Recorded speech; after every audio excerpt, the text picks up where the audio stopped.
Welcome to another video of What's on the Bench. Today, this is a bit of an odd one. My dad collects clocks, and from time to time, I end up with a clock on the bench. I am not a huge fan of clocks, but I don't mind doing it, especially if there's a bit of machining work involved. I find them interesting. They're much easier to work on, obviously, than watches, being a bit larger. People say, oh, a clock is just a big watch. That's not the case. They're completely different set of tooling you generally tend to need to use for clocks. Everything obviously is a lot larger, but yeah, sure, they keep time. You know, that's where the similarity, I think, ends. What I have to do with this is there was a couple of problems with this particular clock. One was the click that goes on the back here. So this is the main barrel with the spring inside, and mounting on here is what's known as the click wheel, and the click wheel engages with a little pawl lever, which is this part here, to help lock it in. They're quite badly worn, and the actual spring is broken and flung off. There's a spring that sits across there that keeps the pawl against the click spring, against the click gear, and locks it in place. And what happened is the spring just shot off and went somewhere, and all that was left was just this little component here. So I've got to try and come up with a new spring from something. I've got to machine a new click gear, and it's got quite a unique profile. So I've had to use my Myford lathe to make that. I'll show you that in a second.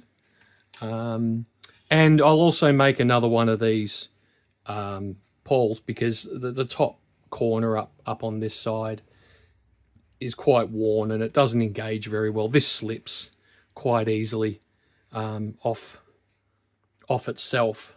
It's supposed to engage like that, but it keeps slipping. So that's why I'm making new ones of these. So this is not strictly on the bench, but this is what I've got to do. I am attempting to make a click gear with this. So I've turned a piece of tool steel down to diameter, and I have used this rotary spindle mounted on a vertical slide to be able to cut a profile. And as you can see, there's now a profile on this piece of tool steel, and I will part that off into a little disc, and that will give me hopefully a click gear. Now the surface finish is pretty rough. This cutter has a lot of deflection issues. It wants to ride up when cutting, so it's rubbed a bit, and it's resulted in a fairly rough surface finish. So I'll probably have to hand finish the faces. Whether I put in an abrasive stone in this spindle and grind the faces maybe to neaten them up is a possibility, or I might part it off and hand file the faces. But either way, I've got to improve the surface finish so it's not rough and doesn't wear. The way I managed to index this to get the teeth even is I used this chuck has holes all the way around it. I was lucky enough the previous owner who made this put in these holes, and I made just a dowel that will go in there, 3D printed an attachment, and that then locks into the holes, and every fifth increment I could lock it in place to cut one of the teeth, which has actually worked out to be really handy. I've got to tell you, I mean, having a 3D printer has been very advantageous for the stuff that I have on the bench. You know, it's made all my attachments to hold my tools. I design stuff myself. I use SolidWorks. I'll do a separate video on that one day, actually, so you can all see my 3D print setup.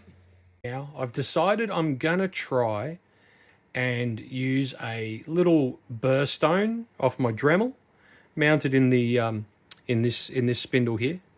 I will try and linish the faces lightly of the click wheel, see if I can get a better finish. I'm not sure if you can really see the quality. It's probably not going to focus for me. Oh, there we go. Yeah, you can see the surface finish is quite rough. The profile is definitely right, but I want a nice smooth finish, because this will, you know, slip and click, slip and click, slip and click as it winds. And if it's a rough surface, it's going to either wear or not engage properly. So I can definitely improve that. I'm not really too fussed. I think it will work as it is, but I can't live with myself having something that just looks a little rough, especially when I know I could just put a little bit more effort in to try and neaten it up. So yeah, I'll set up the burr and I'll show you what we do. This little tool post spindle I have uses ER11 collet set. I've got an assortment here, so all I really need to do is just, you know, find the right collet size for this stone. That's the one I'm going to use, and mount it up. One thing when grinding on the lathe, I always tend to put down some foil. Even though this is only a small burr, the dust coming off it can be quite abrasive, and you certainly don't want to get it into the bed or into any of the sliding components that will score or damage and wear the lathe prematurely. You may not stop at all, I get that, but, you know, do what you can where you can. Even set up a vacuum, you know, to suck away the dust is probably not a bad idea. But yeah, try and prevent grinding dust getting into your lathe as best you can is good practice. So I've set the stone up. This swivel vertical slider is fantastic, because you can obviously rotate it here and rotate it there, which gives you quite a bit of adjustability. I'm only doing it by eye. I'm only going to try and grind the top face, I'm going to call it the top face, of the click wheel. The actual angle of the tooth shape is sort of like that. It's not a 90 degrees, so I can't do both faces with this stone. But if I can improve at least the face that slides, then I'm doing myself some justice. For controlling the speed of my tool post motor, I've got this power supply box which I put together. There's two power supplies in here. One is for the variable DC voltage motor that I'm using at the moment, and then there's also this controller. This controller actually runs my watchmaker's lathe motor. It uses a PWM, I think pulse width modulation, I think that means, to control the motor speed, whereas this one uses a variable voltage. There's two leads in the back that allow me to, you know, connect obviously to this motor. Yeah, and it just got a dial for speed and forward and reverse. Works perfectly fine for me.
So I think that's resulted in a better finish. The grinding has definitely made it a lot neater, smoother. It will I will polish it as well once I've parted it off and cleaned it up a little bit more. But it's definitely better than the finish that came straight off the high-speed steel cutter. This is a tool steel. This is a K115 tool steel. So not the best machining with high-speed steel. Probably would have been better with carbide, but I just didn't have the sort of the facility to create a carbide cutter to do this profile.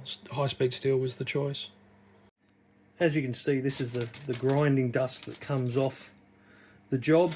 It's not something you want getting into your lathe. It will abrade the bed and cause long-term issues.